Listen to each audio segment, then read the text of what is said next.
Allô, bonjour tout le monde. Aujourd'hui, j'ai envie de parler de la gratitude. C'est important de dire merci.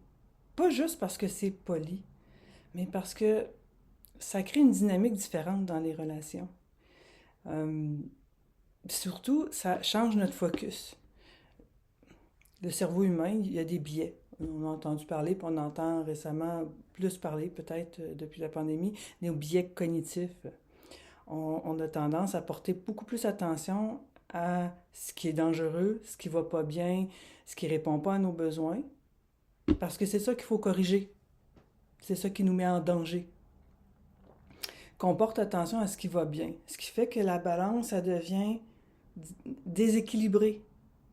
Parce que je vois toutes les petites choses qui m'agacent, puis je porte pas attention à ce qui me rend la vie plus belle. Mon ado qui fait le ménage, oui, on a une entente. Oui, c'est la séparation des tâches. Merci d'avoir fait ta tâche. Merci, j'apprécie beaucoup ton soutien. Euh, J'arrive, le souper est prêt. Merci d'avoir fait le souper. Oui, je le prends pour acquis. On dirait que dans ma tête, je sais que le souper va être prêt, mais c'est pas une raison pour pas dire merci. Puis quand je dis merci, ben ça me fait du bien parce que je suis dans cette énergie-là. Je suis dans l'énergie de la gratitude. Ça fait du bien à la relation. L'autre en face, il se sent vu. Puis je crée une culture aussi, un espace où on apprend à se dire merci. Alors je le fais pas pour en recevoir, mais je me rends compte que j'en reçois plus.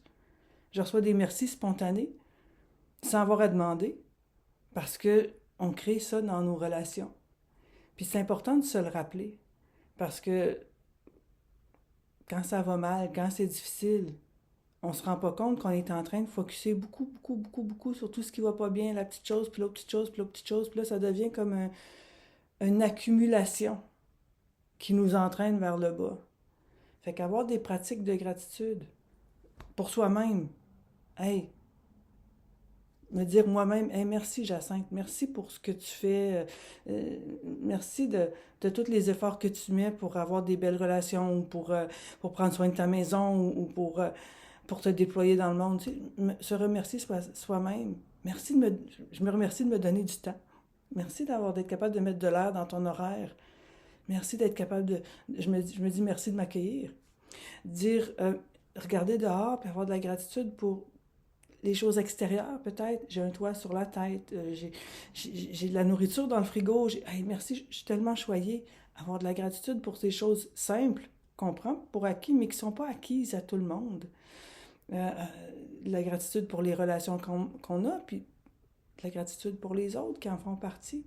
On a des moments dans l'année spécifiques à la fête des mères, la fête des pères. C'est pas juste des moments pour s'offrir des fleurs ou des tournevis. C'est aussi un moment pour se dire merci. Mais je trouve que si on s'arrête à ces moments-là, puis qu'on n'en fait pas une pratique, ça crée un manque. Fait que je nous invite, parce que je pense que pour cultiver la non-violence, pour la vivre, pour l'incarner, c'est des petites pratiques, c'est pas compliqué. C'est changer notre focus, changer de paradigme, puis vivre dans la gratitude. Marshall Rosenberg, il parlait du jus de girafe. La girafe, vous savez, c'est l'animal emblématique de la CNV avec son grand cou, son grand cœur et de la perspective.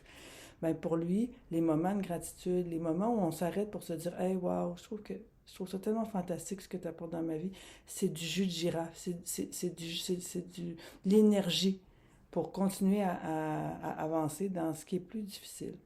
Fait que ben, je vous remercie d'être là.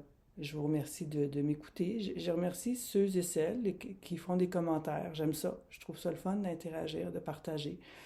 Euh, Puis voilà, je vous souhaite une super belle journée. Bye!